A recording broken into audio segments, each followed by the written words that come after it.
ಶಿಕ್ಷಕರೇ, Anju Sakleshpur YouTube ಚಾನಲ್ಗೆ ಸ್ವಾಗತ. ಇವತ್ತಿನ ವಿಡಿಯೋದಲ್ಲಿ ನಾನು 1ರಿಂದ 7ನೇ ತರಗತಿಯವರೆಗಿನ ಶಿಕ್ಷಕರ CC ಆಧಾರಿತ ವೈಯಕ್ತಿಕ ಕ್ರೋಢೀಕೃತ ಅಂಕವಹಿಗಳನ್ನು ಯಾವ ರೀತಿ ನಿರ್ವಹಣೆಯನ್ನು ಮಾಡ್ಕೋಬೇಕು ಅನ್ನೋದ್ರ ಬಗ್ಗೆ ಈ ಒಂದು ವಿಡಿಯೋದಲ್ಲಿ ತಿಳಿಸ್ಕೊಡ್ತೀನಿ. ಈ ಒಂದು ವಿಡಿಯೋ ಇಷ್ಟ ಆದರೆ ನಮ್ಮ ಯೂಟ್ಯೂಬ್ ಚಾನಲ್ಗೆ ಸಬ್ಸ್ಕ್ರೈಬ್ ಮಾಡಿ ಅಂತ ಹೇಳ್ತಾ ಪ್ರಾರಂಭವನ್ನು ಮಾಡೋಣ. ಈಗ 26-27ನೇ ಸಾಲು ಪ್ರಾರಂಭವಾಗಿದೆ. ಈಗ ನಾವು FAಗಳನ್ನು ಮತ್ತು SAಗಳನ್ನು ನಿರ್ವಹಣೆ ಮಾಡಬೇಕಾಗುತ್ತೆ. ಈಗ ಆಲ್ರೆಡಿ FA1 ನಾವು ನಿರ್ವಹಿಸಿದ್ವಿ. ಈಗ ಅದರ ಒಂದು ಅಂಕಗಳನ್ನು ನಾವು ಶಿಕ್ಷಕರ ವೈಯಕ್ತಿಕ ವಹಿಯಲ್ಲಿ ನಮೂದನ್ನು ಮಾಡಬೇಕಾಗುತ್ತೆ. ಈಗ ಕೆಲವು ಕಡೆ ನರಿಕಲಿ ಶಾಲೆಗಳಿದ್ದಾವೆ ಮತ್ತು ಕೆಲವು ಕಡೆ ಕಲಿನರಿ ಶಾಲೆಗಳಿದ್ದಾವೆ ಮತ್ತು ಈಗ ದ್ವಿಭಾಷಾ ಮಾಧ್ಯಮದ ಒಂದು ತರಗತಿಗಳು ಸಹ ಪ್ರಾರಂಭವಾಗಿದ್ದಾವೆ. ಹಾಗಾಗಿ ಎಲ್ಲ ಕಡೆಯೂ ಸಹ ನಾವು CC ಆಧಾರಿತವಾದಂತಹ ವೈಯಕ್ತಿಕ ಕ್ರೋಢೀಕೃತ ಅಂಕವಹಿಗಳನ್ನು ನಿರ್ವಹಣೆ ಮಾಡಬೇಕಾಗುತ್ತೆ. ನಾನಿಲ್ಲಿ ಒಂದು ಸ್ಯಾಂಪಲ್ಲು 4ರಿಂದ 5ನೇ ತರಗತಿಯ ಒಂದು ದ್ವಿಭಾಷಾ ಮಾಧ್ಯಮಕ್ಕೆ ಸಂಬಂಧಪಟ್ಟಂತಹ CC ಅಂಕವಹಿಯನ್ನು ನಾನು ಯಾವ ರೀತಿ ತುಂಬಬೇಕು ಅನ್ನೋದನ್ನು ಇಲ್ಲಿ ತೋರಿಸ್ತಾ ಇದ್ದೀನಿ.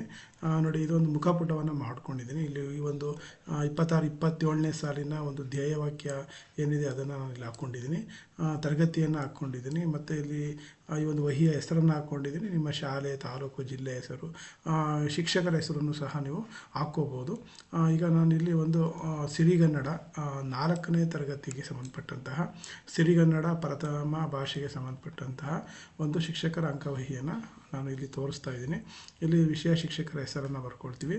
ಈ ಒಂದು ಶೀಟಲ್ಲಿ ನಾವು 1ನೇ FA ಮತ್ತು 2ನೇ FA ಅಂದರೆ 2 FAಗಳನ್ನು ಒಂದು SAಯನ್ನು ತುಂಬಲಿಕ್ಕೆ ಅವಕಾಶ ಕೊಟ್ಟಿದ್ದೀನಿ. ಅಂದರೆ ಒಂದು ಶೀಟಲ್ಲಿ 2 FA 1 SAಯನ್ನು ತುಂಬಬಹುದು. ನೀವು ಪೂರ್ತಿ ಶೈಕ್ಷಣಿಕ ವರ್ಷದ್ದನ್ನು ತುಂಬ್ತೀವಿ ಅಂತಂದರೆ 2 ಪೇಜ್ಗಳನ್ನು ನೀವು ಯೂಸ್ ಮಾಡಬೇಕಾಗುತ್ತೆ. ಈಗ ನೀವು ಇಲ್ಲಿ ನೋಡ್ತಾ ಇರೋದು ಏನೋ ಒಂದು ಶಿಕ್ಷಕರ ಅಂಕವಹಿ ಇಲ್ಲಿ ಆಲ್ರೆಡಿ ನಾನು ರೆಡಿ ಮಾಡ್ಕೊಂಡಿದ್ದೀನಿ.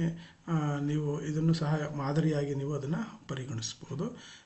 ಈಗ ನಾನು ಸ್ಟಾರ್ಟ್ ಮಾಡ್ತೀನಿ. ಇಲ್ಲಿ ಕಾಲಮ್ಗಳು ನೋಡೋಣ.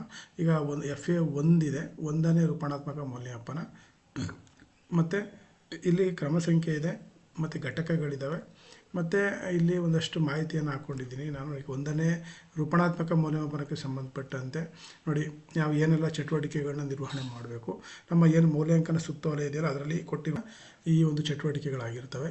ಇಲ್ಲಿ ನಾನು ಯೋಜನೆಗಳನ್ನ ಹಾಕ್ಕೊಂಡಿದ್ದೀನಿ, ಗೃಹಪಾಠವನ್ನು ಹಾಕ್ಕೊಂಡಿದ್ದೀನಿ, ಅಭ್ಯಾಸ ಪುಸ್ತಕದ ಹಾಳೆಗಳನ್ನ ಹಾಕ್ಕೊಂಡಿದ್ದೀನಿ. ಇನ್ನು ಇತರ ಚಟುವಟಿಕೆಗಳು, ಈಗ ರಸಪ್ರಶ್ನೆ ಮಾಡಬಹುದು, ನಿಯೋಜಿತ ಕಾರ್ಯಗಳನ್ನು ಕೊಡ್ಬೋದು. ಇನ್ನು ಯಾವುದೇ ಚಟುವಟಿಕೆಗಳಿದ್ದರೆ ನಿಮಗೆ ಲಿಖಿತ ಅಥವಾ ಮೌಖಿಕ ರೂಪದ ಪ್ರಶ್ನಾವಳಿಗಳನ್ನ ಕೊಡಬಹುದು, ಅವುಗಳನ್ನು ಇಲ್ಲಿ ನೀವು ಸೇರಿಸ್ಕೋಬೋದು. ಇಲ್ಲಿ ಮಿನಿಮಮ್ ಅಂತ ಏನಿಲ್ಲ, ಮಿನಿಮಮ್ ನೀವು ಎಷ್ಟು ಚಟುವಟಿಕೆಗಳನ್ನ ಬೇಕಾದ್ರೂ ಮಾಡ್ಕೋಬೋದು, ಮ್ಯಾಕ್ಸಿಮಮ್ ಸಹ ಎಷ್ಟು ಬೇಕಾದ್ರೂ ಚಟುವಟಿಕೆಗಳನ್ನ ಮಾಡ್ಕೋಬೋದು. ಮತ್ತು ಅದ್ರ ಜೊತೆಗೆ ನಾವು LBA ಒಂದು ಯೂನಿಟ್ ಟೆಸ್ಟ್ಗಳನ್ನು ಸಹ ಮಾಡಬೇಕಾಗುತ್ತೆ. ನಾನು ಅದನ್ನು ಸಹ ಇಲ್ಲಿ ನಿಮಗೆ ಕೊಟ್ಟಿದ್ದೀನಿ. ಈಗ ನಾನು ಜೊತೆಗೆ ಇನ್ನೊಂದು ಸಾಧನಾ ಪರೀಕ್ಷೆ ಅಂದರೆ ಅಚೀವ್ಮೆಂಟ್ ಟೆಸ್ಟು, ಓವರಾಲ್ ಎಲ್ಲ FAಯನ್ನು ಸೇರಿಸಿ ಸಹ ಒಂದು ಟೆಸ್ಟನ್ನು ಮಾಡಬಹುದು. ಇದು ಆಪ್ಷನಲ್ಲು, ನೀವು ಮಾಡಿಕೊಂಡ್ರೆ ಮಾಡ್ಕೋಬೋದು, ಇಲ್ಲಾಂದರೆ ಇದನ್ನು ನೀವು ಡ್ಯಾಶ್ ಹಾಕೋಬೋದು. ಅದೇ ರೀತಿ ಇಲ್ಲಿ ಒಟ್ಟು ಅಂಕಗಳು ಮತ್ತು ಇದನ್ನು 15%. ಈ ವರ್ಷದ ಪ್ಯಾಟ್ರನ್ ಹೇಗಿದೆ ಅಂತ ಹೇಳಿ ನಿಮ್ಗೆ ಆಲ್ರೆಡಿ ಮೌಲ್ಯಾಂಕನ ಸುತ್ತೋಲೆಯಲ್ಲಿ ನಾನು ತಿಳಿಸಿದ್ದೆ.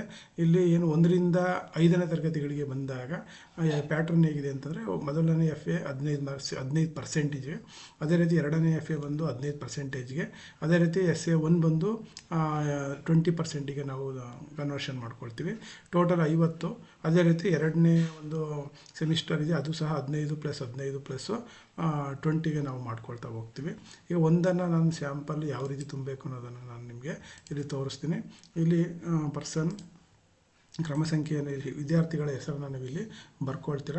ಈಗ ನಾನು ಇಲ್ಲೊಬ್ಬ ವಿದ್ಯಾರ್ಥಿ, ಯಾರೋ ಒಬ್ಬ XYZ ಅಂತ ಹಾಕೋಣ, ಒಬ್ಬ ವಿದ್ಯಾರ್ಥಿಯ ನಾನು ಮಾಹಿತಿಯನ್ನು ತುಂಬ್ತಾ ಹೋಗ್ತೇನೆ.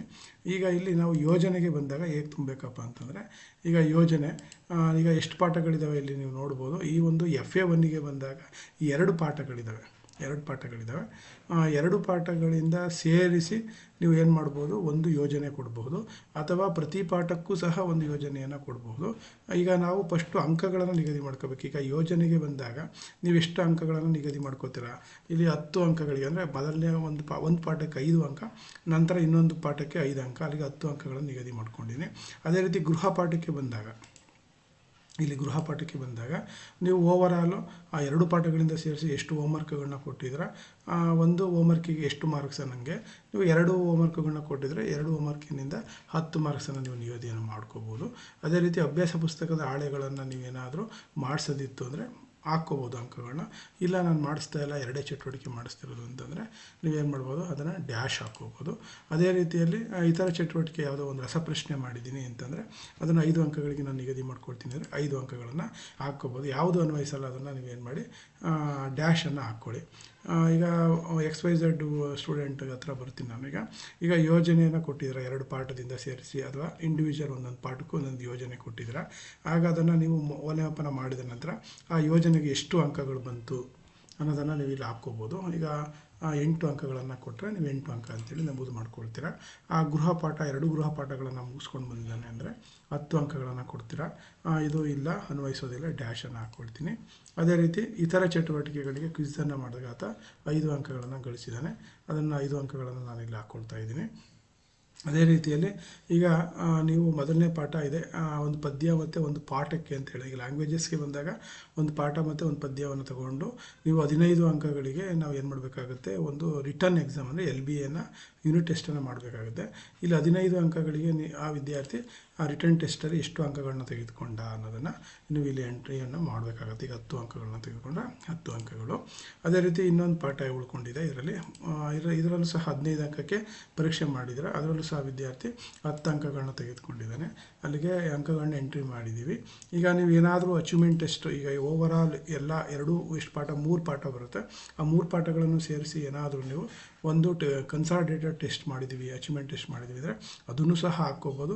ಇಲ್ಲ ನಾನು ಮಾಡೋಲ್ಲ ಅಂತಂದರೆ ನೀವು ಡ್ಯಾಶನ್ನು ಸಹ ಹಾಕ್ಕೋಬೋದು. ಇಲ್ಲೂ ಸಹ ನೀವೇನು ಮಾಡ್ತೀರಾ, ಡ್ಯಾಶ್ ಹಾಕ್ಕೊಳ್ತೀರಾ. ನೆಕ್ಸ್ಟ್ ಈಗ ಎಲ್ಲ ಸೇರಿಸಿ ಒಟ್ಟು ಅಂಕಗಳು ನೀವು ಇಲ್ಲಿ ಓವರಾಲು ಈಗ ಎಷ್ಟು ಮ್ಯಾಕ್ಸಿಮಮ್ ಅಂಕಗಳು ಇಲ್ಲಿ ಫಸ್ಟ್ ಲೆಕ್ಕ ಹಾಕೊಳ್ಳೋಣ. 10 10 20 ಆಯಿತು. ನೆಕ್ಸ್ಟು ಇಲ್ಲಿ 30 ಆಯಿತು, 50 55 ಆಗುತ್ತೆ. ಟೋಟಲ್ ಅಂಕಗಳು ಬಂದು 55 ಅಂಕಗಳಾಗುತ್ತೆ. 55 30 35 + 20 55 ಆಗುತ್ತೆ. ಇಲ್ಲಿ ವಿದ್ಯಾರ್ಥಿ ಗಳಿಸಿರುವಂತಹ ಅಂಕಗಳನ್ನು ಒಮ್ಮೆ ಲೆಕ್ಕ ಹಾಕೋಣ. ನೋಡ್ಕೊಳ್ಳಿ, 10 10 20 25 35 8 43 ಆಗುತ್ತೆ. ಟೋಟಲ್ ವಿದ್ಯಾರ್ಥಿ ನೋಡಿ 55 ಅಂಕಕ್ಕೆ 43 ಅಂಕಗಳನ್ನ ಗಳಿಸಿದ್ದಾನೆ. ಇದನ್ನು ನೀವೇನು ಮಾಡಬೇಕಾಗುತ್ತೆ, 15%ಕ್ಕೆ ಕನ್ವರ್ಷನ್ ಮಾಡಬೇಕಾಗುತ್ತೆ. ಫಸ್ಟು 43 ಅಂಕ ಡಿವೈಡೆಡ್ ಬೈ 55 ಅಂಕ ಇಂಟು 15% ಮಾಡಿದಾಗ ಎಷ್ಟು ಬರುತ್ತೆ, 11.72 ಬರುತ್ತೆ. 72 ನಿಯರ್ಲಿ 100ಗೆ ಹತ್ರ ಇರೋದ್ರಿಂದ ಅದನ್ನು 12 ಅಂತೇಳಿ ನಾನು ಏನು ಮಾಡ್ತೀನಿ, ಅಂಕಗಳನ್ನ ಹಾಕ್ಕೊಡ್ತೀನಿ. 12 ಬಂದಿದೆ.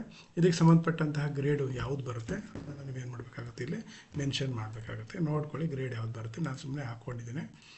ಅಲ್ಲಿಗೆ 15ರ ಒಂದು ಏನು ಗ್ರೇಡ್ ಚಾರ್ಟ್ ಬರುತ್ತೆ, ಗ್ರೇಡ್ ಚಾರ್ಟನ್ನು ಹುಡುಕಿಕೊಂಡು 12ಕ್ಕೆ ಯಾವ ಗ್ರೇಡ್ ಬರ್ತದೆ ಅದನ್ನು ನೀವು ನಮೂದು ಮಾಡ್ಕೊಳ್ಳಿ. ನೋಡಿ, ಈಗ ಒಂದು FA ಅಂಕವನ್ನು ನಾವು ಇಷ್ಟೇನು ಮಾಡಿ ನಮೂದು ಮಾಡಿದ್ದೀವಿ. ಟೋಟಲು 15%ಕ್ಕೆ ಕನ್ವರ್ಷನ್ ಮಾಡಿದ್ದೀವಿ, ಜೊತೆಗೆ ಅದರ ಗ್ರೇಡನ್ನು ಕ್ಯಾಲ್ಕುಲೇಟ್ ಮಾಡ್ಕೊಂಡಿದ್ವಿ. ಇದು ಒಂದು FA ಒಂದು ಅಂಕಗಳಾಗುತ್ತೆ. ಅದೇ ರೀತಿ ಸೇಮ್ ಇದೇ ಥರ ನೀವೇನು ಮಾಡ್ತೀರಾ, ಇಲ್ಲೂ ಸಹ 2ನೇ FAಗೆ ಬಂದಾಗ ಇಲ್ಲೂ ಸಹ ನೀವು ಚಟುವಟಿಕೆ 10 ಅಂಕಕ್ಕೆ ಕೊಟ್ಟಿರ್ತೀರ. ಇಲ್ಲಿ ಏನು ಮಾಡ್ತೀರಾ, ಇಲ್ಲೂ ಸಹ 10 ಅಂಕಕ್ಕೆ ಕೊಡ್ತೀರಾ. ಇಲ್ಲಿ ಅಭ್ಯಾಸ ಪುಸ್ತಕದ ಹಾಳೆಗಳನ್ನು ಮಾಡಿಸಿರ್ತೀರ, ಅದು ಸಹ 5 ಅಂಕಕ್ಕೆ ಕೊಟ್ಟಿದ್ದೀರಾ, 5 ಅಂಕಕ್ಕೆ ಕೊಟ್ಟಿದ್ದೀರಾ. ಅದೇ ರೀತಿ ಇತರ ಚಟುವಟಿಕೆಗಳನ್ನು ಮಾಡಿಸಿದ್ದೀರಾ, ಅದಕ್ಕೂ ಸಹ 5 ಅಂಕಗಳನ್ನ ಕೊಟ್ಟಿದ್ದೀರಾ. ಅಲ್ಲಿಗೆ ಟೋಟಲಿ ಇಲ್ಲೂ ಸಹ ನೀವು ಸಾಧನ ಪರೀಕ್ಷೆ ಮಾಡಿಲ್ಲ, ಹಾಗಾಗಿ ಡ್ಯಾಶ್ ಹಾಕ್ಕೊಳ್ತೀವಿ. ಇಲ್ಲಿ ಒಟ್ಟು ಅಂಕಗಳನ್ನ ಲೆಕ್ಕ ಹಾಕ್ಕೊಳ್ಳಿ. ನೋಡಿ, 15 ಮೂರಲಿ 45 ಆಗುತ್ತೆ. 45 ಅಲ್ಲಿಗೆ 30, ಅಲ್ಲಿಗೆ 75 ಅಂಕ ಆಗುತ್ತೆ. ಇದು ಟೋಟಲು 75 ಅಂಕ ಆಗುತ್ತೆ. ಈಗ ವಿದ್ಯಾರ್ಥಿ ತಗೊಂಡ್ಕೊಂಡಂಥ ಅಂಕಗಳನ್ನು ನಾವು ಏನು ಮಾಡಬೇಕು, ಇಲ್ಲಿ ಹಾಕಬೇಕಾಗುತ್ತೆ. ಈಗ ಯೋಜನೆಯಲ್ಲಿ 10 ಅಂಕಗಳು, ನೆಕ್ಸ್ಟು ಗೃಹಪಾಠದಲ್ಲೂ 10 ಅಂಕಗಳು, ಅಭ್ಯಾಸ ಹಾಳೆಗಳು ಸಹ 5 ಅಂಕಗಳು, ಇದು ಸಹ 5 ಅಂಕಗಳು ತೊಗೊಂಡಿದ್ದಾನೆ. ಇನ್ನು 15ಕ್ಕೆ ಅಂತ ತೆಗೆದುಕೊಂಡ ಅಂಕಗಳನ್ನು ಹಾಕೋಣ.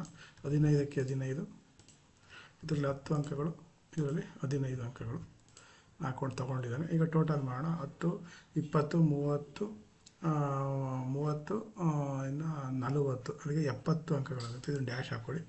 ಇಲ್ಲಿಗೆ 70 ಅಂಕಗಳು ತೊಗೊಂಡಿದ್ದಾನೆ. ಈಗ 15%ಕ್ಕೆ ಕನ್ವರ್ಷನ್ ಮಾಡ್ಕೋಬೇಕು. ಸೇಮ್ ಅದೇ ಥರನೇ ಮ್ಯಾಕ್ಸಿಮಮ್ ಅಂಕಗಳು 75 ಇದೆ. ಹಂಗಾರೆ 70ಕ್ಕೆ ಡಿವೈಡೆಡ್ ಬೈ 75 ಇಂಟು 15% ಮಾಡಿದಾಗ 14 ಬರುತ್ತೆ. 14 ಅಂಕಗಳು ಬರುತ್ತೆ. ಇದಕ್ಕೆ ಗ್ರೇಡ್ ಯಾವ್ದು ಬರುತ್ತೆ ಅನ್ನೋದನ್ನು ನೀವು ನೋಡಿ ಹಾಕ್ಕೊಳ್ಳಿ. ಗ್ರೇಡನ್ನು ಸಹ ಎಂಟ್ರಿ ಮಾಡ್ಕೋಬೇಕಾಗುತ್ತೆ. ಅದನ್ನು ಯಾಕೆಂದರೆ ಸ್ಯಾಟ್ಸಲ್ಲಿ ನಾವು ಹಾಕ್ತೀವಿ, ಹಾಗಾಗಿ ಅದನ್ನು ಹಾಕಬೇಕಾಗುತ್ತೆ.